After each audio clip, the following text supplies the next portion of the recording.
Boxing. The chin is here, people. The chin is here. Not five. Look. I don't need that punch. That's not the punch for you. Look. Oh! Look at that. Word up. Look. Oh! Look at that, people. Tony also knows boxing. You're tuning into my channel. Subscribe to the channel. Subscribe to the channel. Tony also knows boxing. Let me pause this right here. Word. Tuning into my channel. Subscribe to the channel. Tony also knows boxing. Yes, there's a lot of things going on in boxing right now. Subscribe to the channel. Do not. Yes, I'm here back live. Subscribe to the channel. I'm having technical difficulties. People keep trying to call me. Stop interrupting my flow. Tony also knows boxing. Yes, there's a lot of major things going on in boxing. And I want to know what you guys think about Keith Thurman fighting.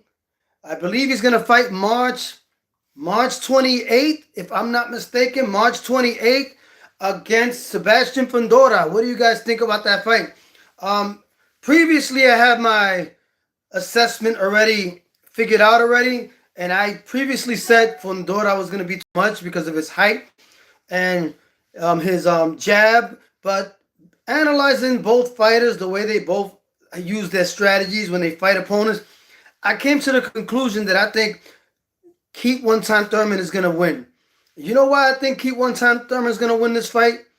Not only because he's one of my favorite boxers, but I do like Sebastion Fundora too. He showed a lot of grit in his back-to-back fights against Zoo. So I believe that the style that Keith Thurman has is a style that will give Fundora some problems. And you know why? Even though Keith One-Time Thurman has not fought in a while, and instead of him getting injured, Keith One-Time Thurman, the fight was postponed in October between Sebastion Fundora and Keith One-Time Thurman, because this time Sebastion Fundora was the one that got hurt. He hurt his hand in training. So now he believes he's fully healed and he's ready to fight a big former champion like Keith One-Time Thurman. And Keith One-Time Thurman is making his attempt to fight at 154 and get his WBC title from Sebastion Fundora.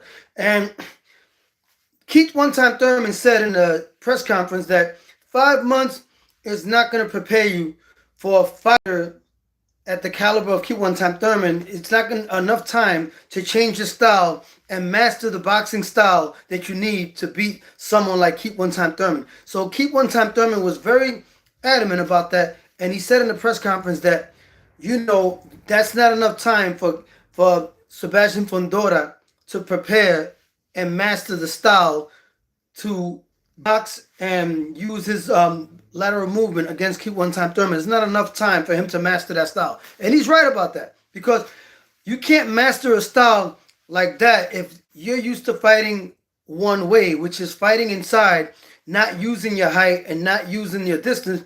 You mostly fight inside as a tall fighter, 6'3", 6 feet 3. Sebastion Fundora does not use his jab and height to his advantage. He jabs on the inside and fights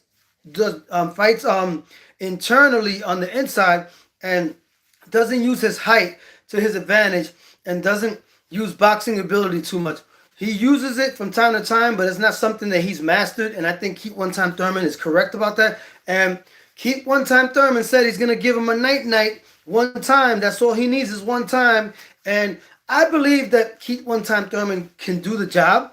And he has all the skills and all the attributes, all the intangibles to actually give Sebastion Fundora trouble. Subscribe to the channel. Tony also knows boxing. You're tuning into my channel. Subscribe to that channel. Do not be afraid to click the like button.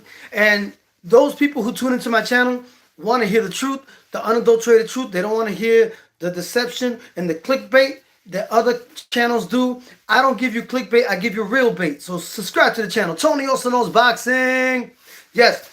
So my assessment on that fight with Sebastion Fundora, which I believe is going to take place in March 28th, if I'm not mistaken. Correct me if I'm wrong with the date. I believe, let me see if I have it over here, because I wrote it down somewhere. Let me see. I'm keeping it real, man. I'm keeping it a buck. Why not? Let me see. Nope, wrong calendar. Anyway, back to what I was saying. I believe that Sebastion Fundora is a good fighter, but he's beatable. And I believe he's really good. He's gotten better. He's improved. But he has to work on his height and the distance, control the distance, and use the jab. But for some reason, he fights better on the inside. He feels more comfortable on the inside. Maybe he doesn't feel he can dominate the outside. I don't know, because he hasn't really fought like that much on the outside, Sebastion Fundora. And I believe Keith one-time Thurman doesn't need much to reach his chin. Like he said, his chin is not 6'3". His chin is right there. All he has to do is when he fights inside, Sebastion Fundora fights inside, all Keith one-time Thurman has to do is hit him one time. Solid, uppercut, whatever, on the chin, body shots, whatever, etc. It's going to be easier for Keith one-time Thurman to master his style against Sebastion Fundora, because he has many different ways to fight. He can box on the outside, which I believe he'll be able to box on the outside and fight on the inside as well. But I believe that Sebastion Fundora might actually use his jab if Keith one-time Thurman fights on the outside. Let's see how he masters that style, which he only had 5 months to do during the process of the postponement of October 25th fight that they were supposed to fight him due to his hand injury. Sebastion Fundora, this time he got injured instead of Keith one-time Thurman. Due to that injury, he had enough time to actually prepare better for Keith one-time Thurman, but that's not enough time. 5 months is not enough time based on what Keith one-time Thurman says in his assessment, and I agree with him. So, all right, let's talk a little bit about Devin Haney. Devin Haney impressed me in spite of his, the shenanigans with him and Ryan Garcia, where Ryan Garcia used illegal substances to actually have more strength and knocked out Devin Haney. Well, not knocked him out. He knocked him down. He knocked him down, I believe. I believe he knocked him down. And he knocked him down a few times. And now the way he performed against Brian Norman Jr., which I was impressed with, Devin Haney's performance. He's a boxer. He's more of a tactician, and he's more of a safety first and not aggressive style. He's more of a safety first, strategic, move away, box, hit, and not get hit type of boxer champion. So I believe that he's gotten better and his confidence has gotten better, but I don't know how he's going to deal with somebody that hits him consecutively or is accurate with their timing and their punches. And, that Brian Norman was not able to really set up his combinations. And I believe that's the reason why Devin Haney was able to dominate him and really control the distance and not allow Brian Norman to set up the pace and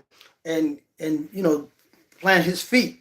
Because every time he tried to plant his feet, it's like Devin Haney kept him at bay with the jab, with lateral movement, and didn't let him set up and he did throw more combinations than usual.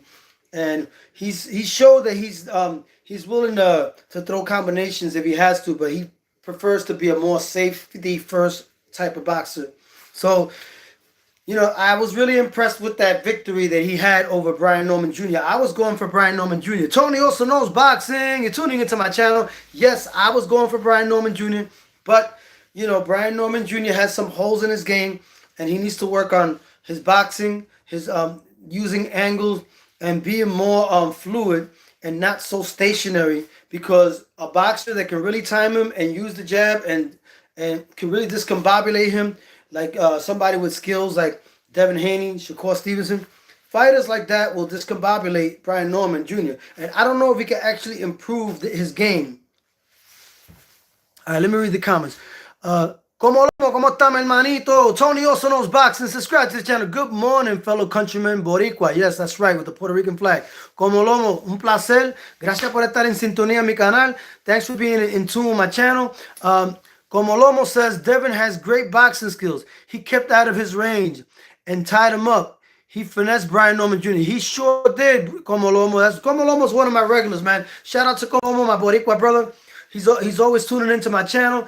I appreciate him. I appreciate you for your feedback. Yes, Devin Haney has great boxing skills. You're right. And he actually tied him up when he needed to. And he moved and threw the jab and actually didn't let him set up his feet.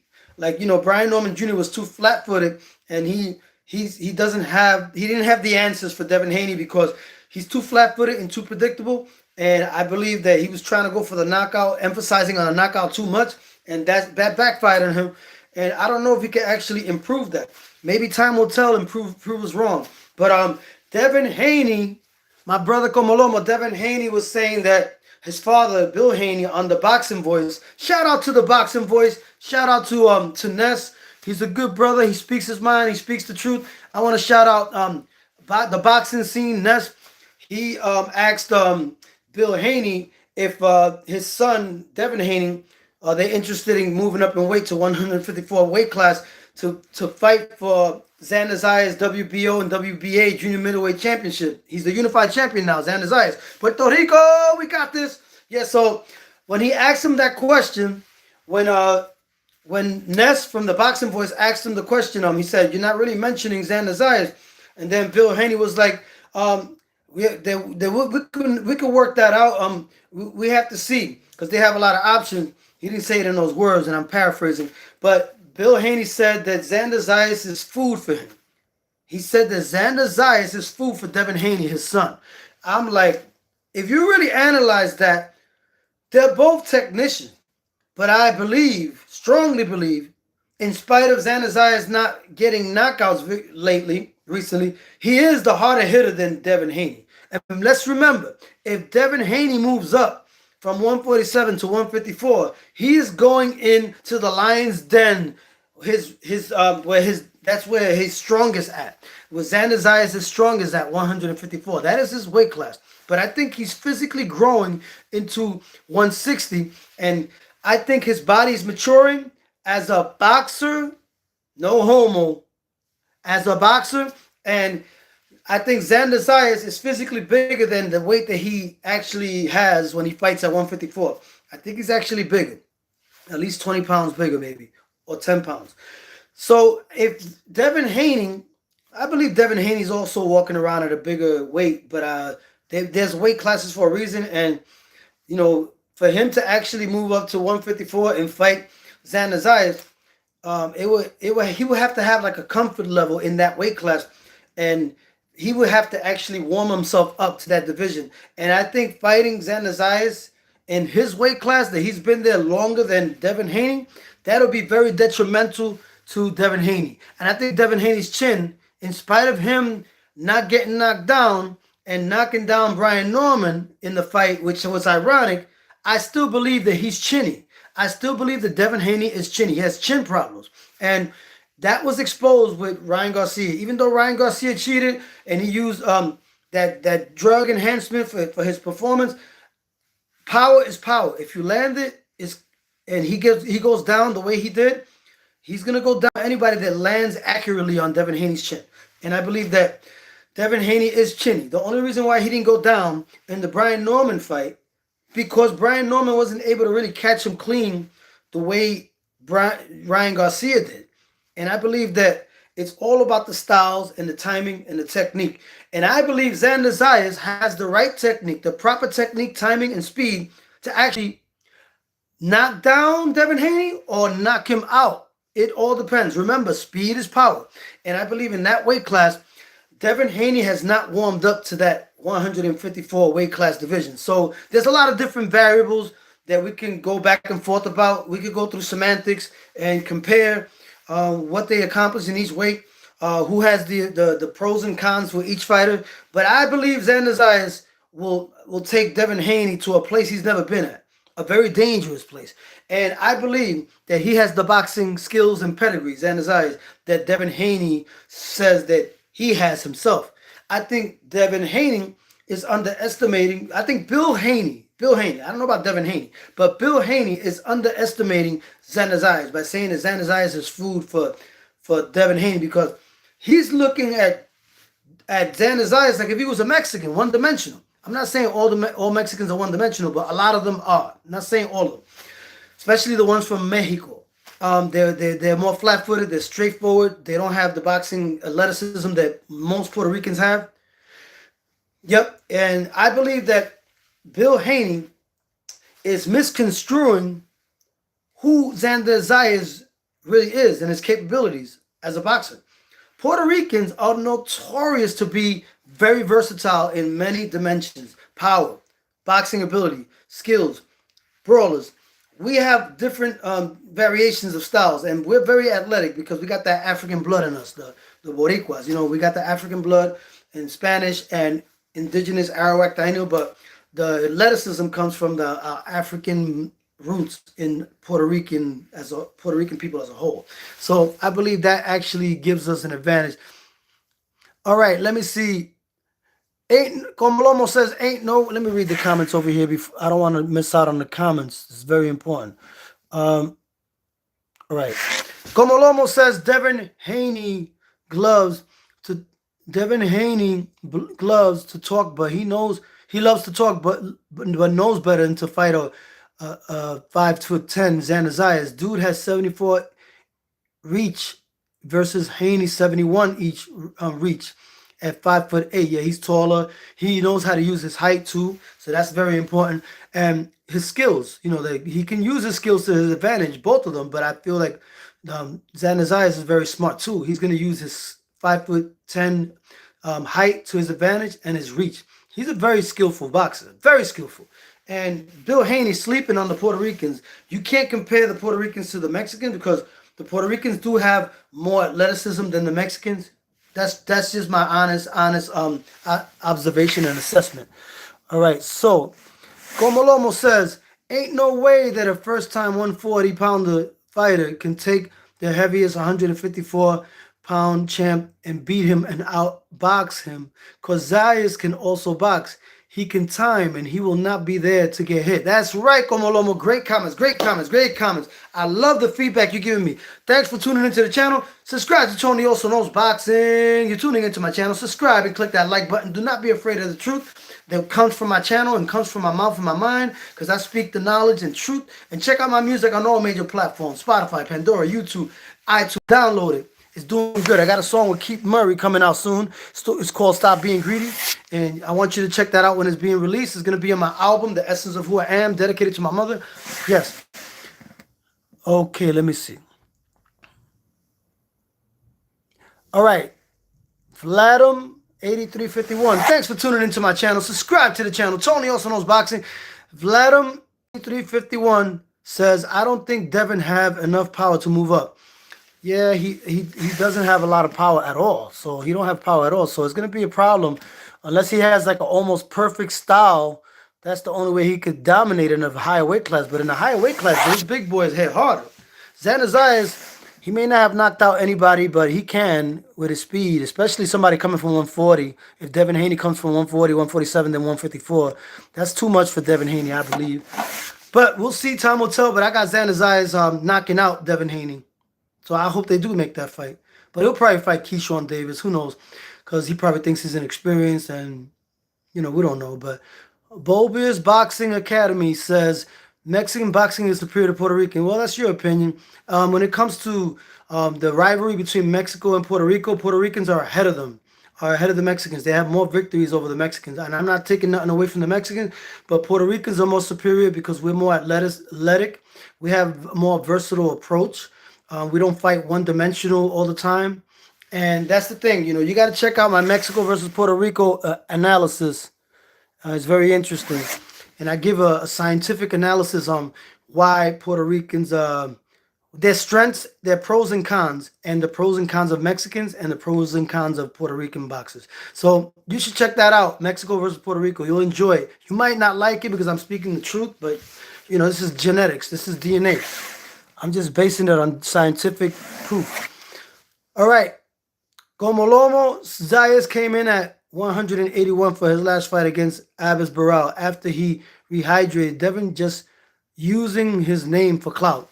I agree. A lot of boxers do that now. They use their name for clout Subscribe to the channel. Tony also knows boxing. You're tuning into my channel. They use their name for clout. They mention other boxers' name for clout. So that way people could start talking about them. So it could go viral, the video. And then it just makes them more relevant. And it makes them have more options. It's like promotion.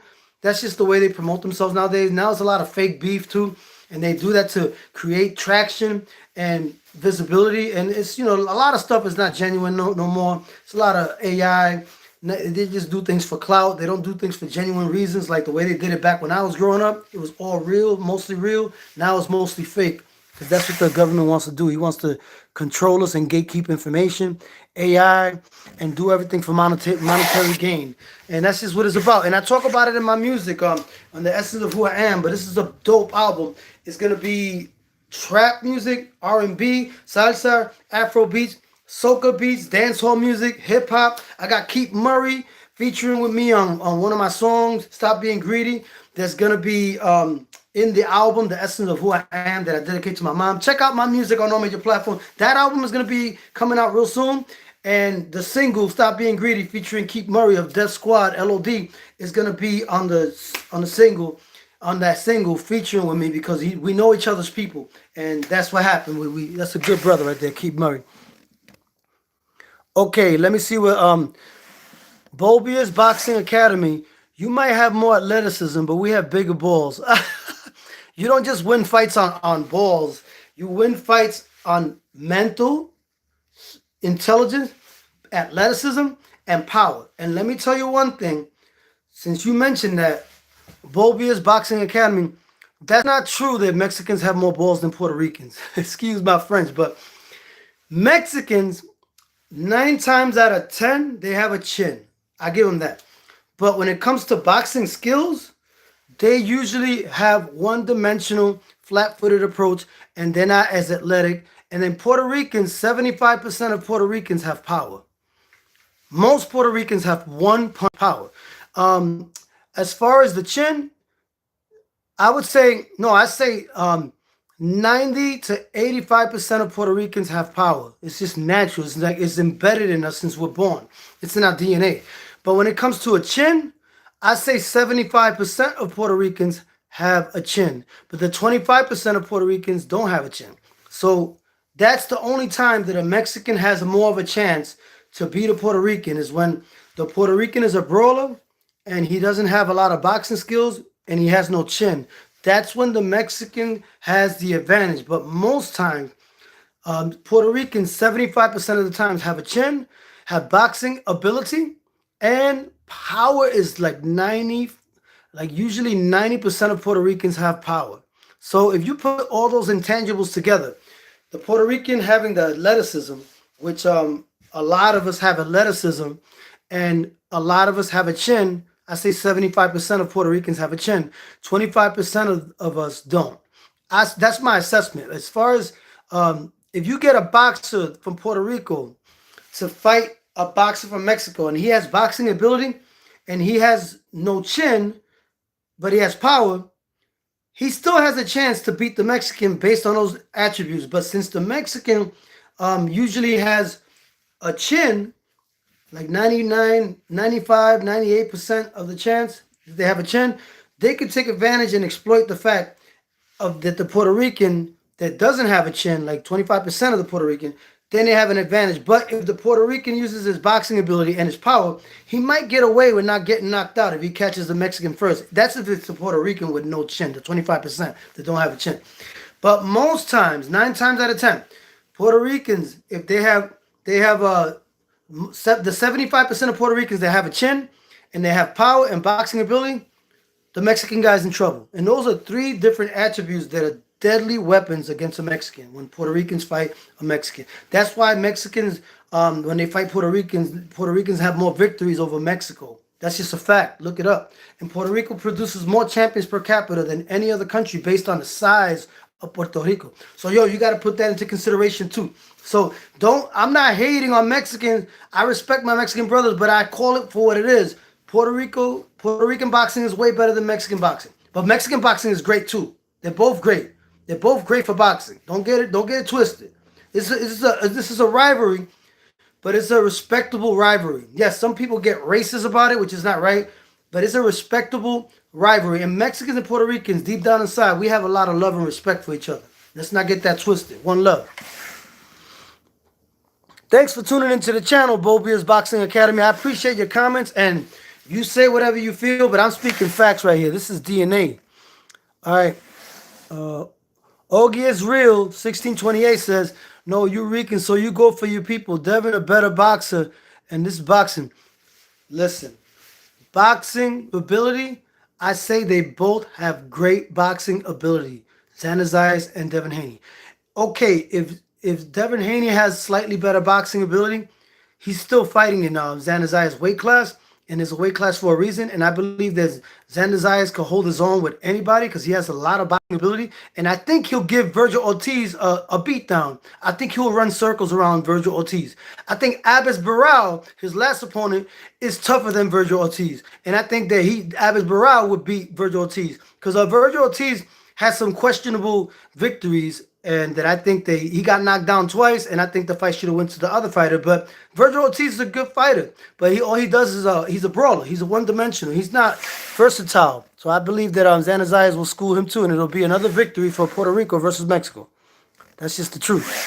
Vladimir 8351. We probably more athletic versus Mexican, but I think they have more heart. Nah, not true, Vladimir 8351. Mexicans have heart.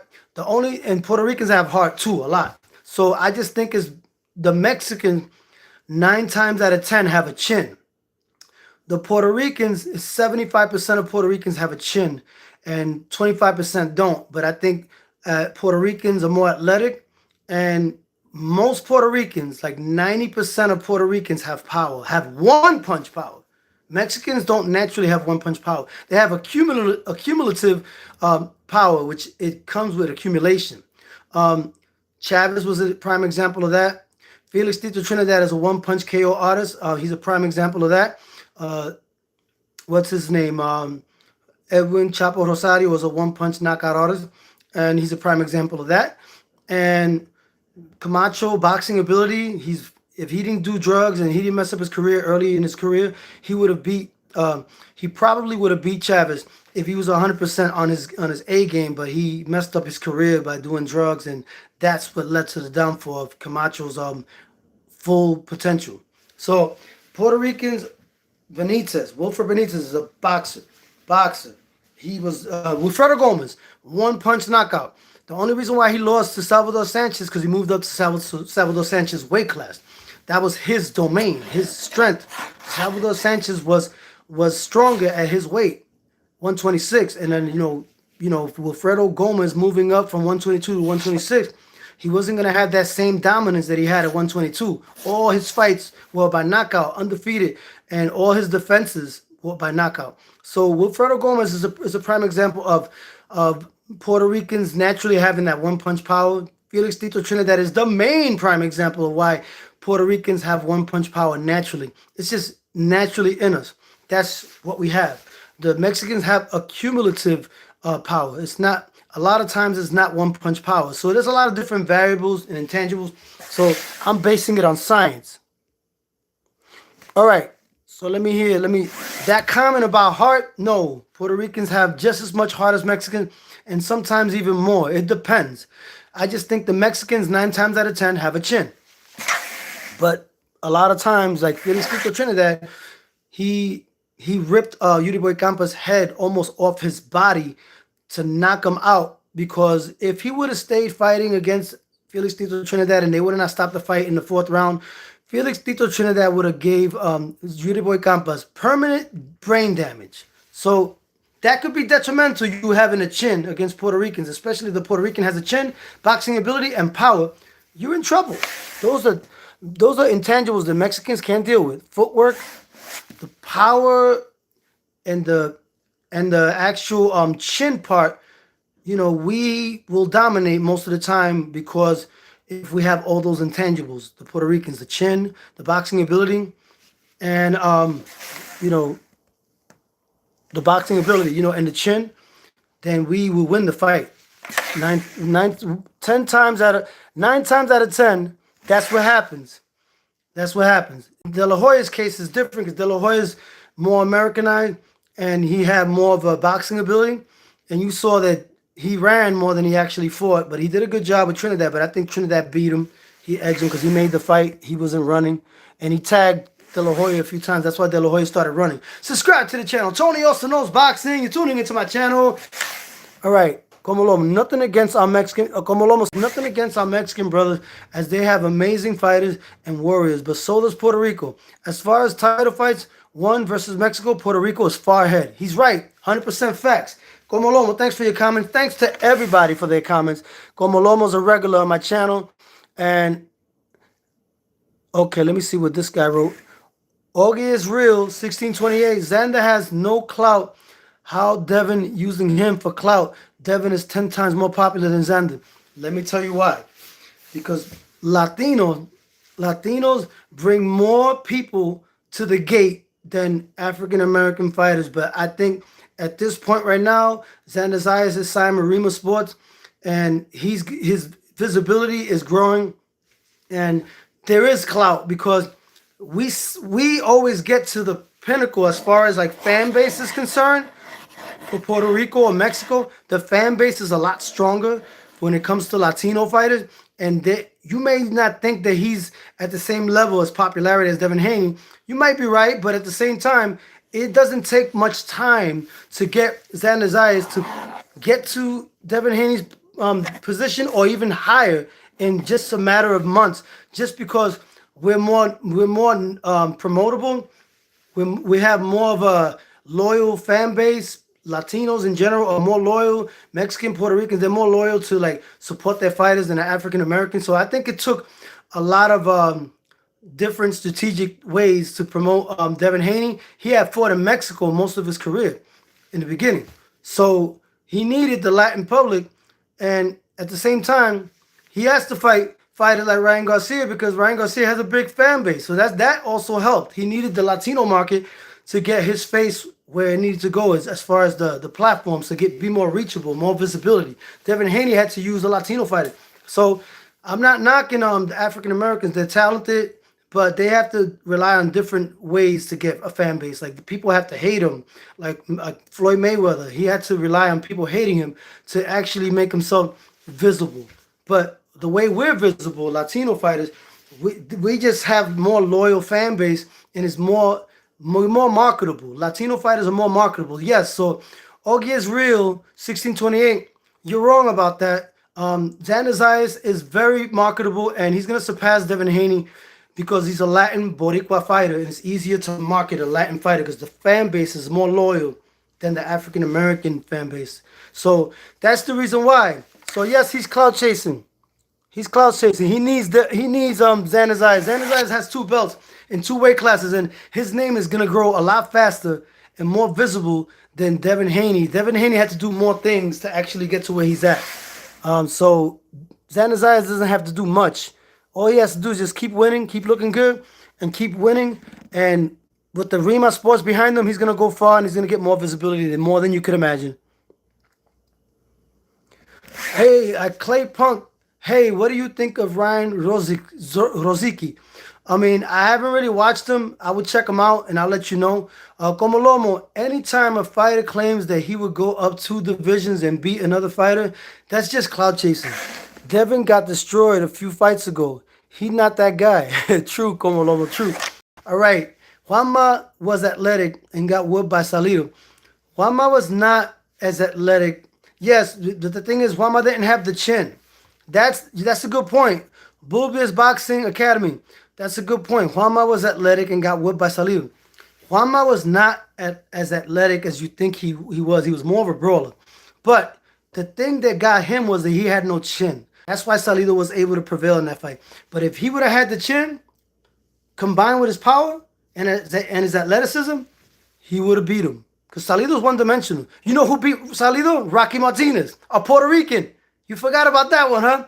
Rocky Martinez, he schooled and whooped Salido. You remember that fight with Rocky Martinez? He avenged the loss that Juanma Lopez received from Salido, and he actually whooped Salido, Rocky Martinez, and schooled him too, because he had both. He had boxing ability and power and a chin. That's why Salido couldn't F with him. See, Puerto Ricans, you know, we always have the intangibles. So Let's stick back to the basics. Let's restore the order. I just told you why.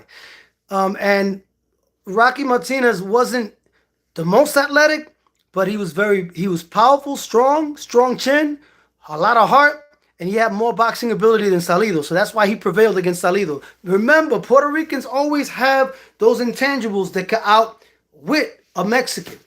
We have the poison for the Mexicans. Tony also knows boxing. You're tuning into my channel. I got respect for the Mexican. I got love for the Mexican.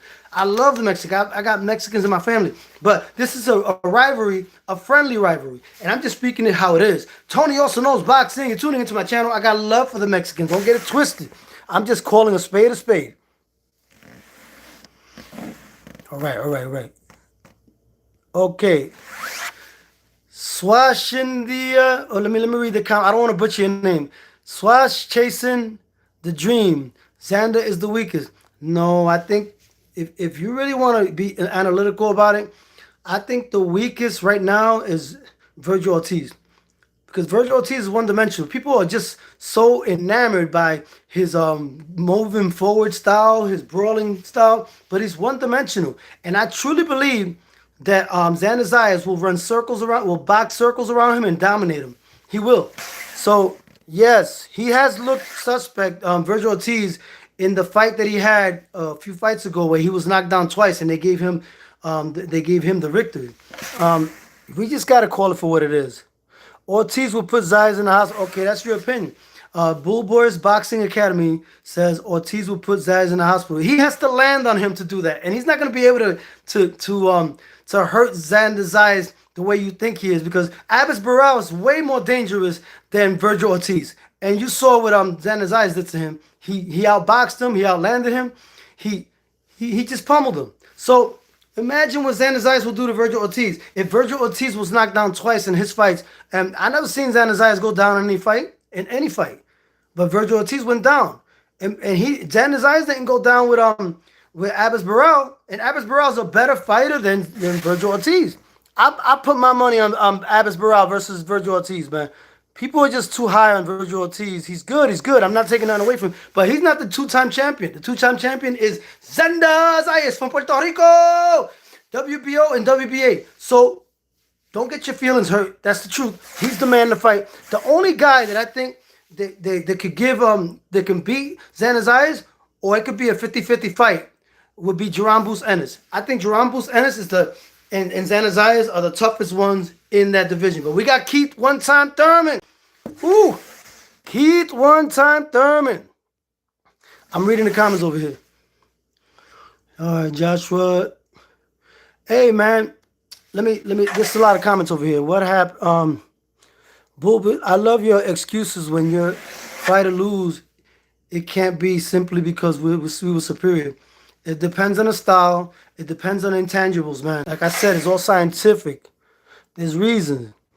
All right. August Real 1628. Ricans have some of the best skills in history behind African Americans. I agree, my brother. I agree. Thanks for speaking the truth. Como Lomo. Wilfredo Bazooka Gomez, 44-3, 1 draw and 42 knockouts. He retired, yep. Felix Tito Trinidad retired with 42-3 and 35 knockouts. He's the best in my eyes. Free Puerto Rico, that's right. Check out my album, my music on all major platforms. I got Free Puerto Rico as a single and Unite the Tribes. Yeah, and then Como Lomo, Edwin Chapo Rosario. I think he retired with 46-6 with 41 KOs. See, one punch knockout power. It's natural. It's natural in us. Yeah, true. Bolbia's Academy. Bolbia's Academy. Bomba Gonzalez got whooped by a Mexican. Yeah, he got whooped by a Mexican. But there's a lot of different intangibles. Yeah, the Mexican was superior in that fight. It all depends on what intangibles both fighters had, and in that fight, the Mexican had more intangibles. But you know, there's most of the time Puerto Ricans always beat the Mexicans. It's the truth. The Earl Anderson B55 Tito versus Ricardo Mayorga. Word up. All right. There's a lot of comments over here. All right, let me see. Subscribe to the channel. Tony also knows boxing. You're tuning into my channel.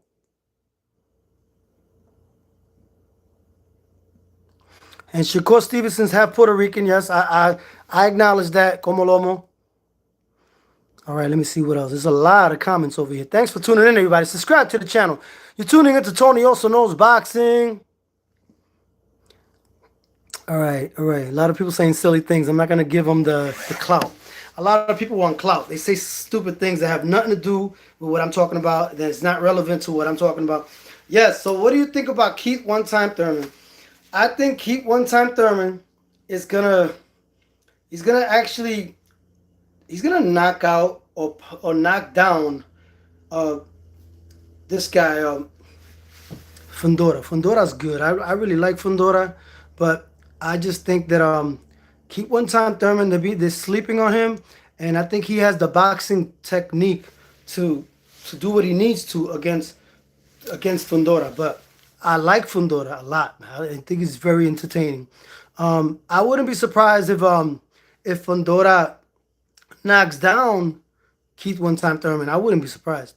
I mean, that's a dangerous fight for both of them. But I truly believe that Keith One Time Thurman, if he uses his technique, his skills, controls the distance, and whenever Fundora fights on the inside, which he does all the time, I think Keith One Time Thurman has the advantage on that as well. And he just has to pace himself, go fight in and out throughout the fight. Yeah, you're right, Como Lomo. Thurman is aging. That's what I don't like about that fight and inactivity. You're right. That's why it's very a lot of pros and cons in that fight. I believe the inactivity does hurt a fighter. You have to stay active, and I believe that he's hungry.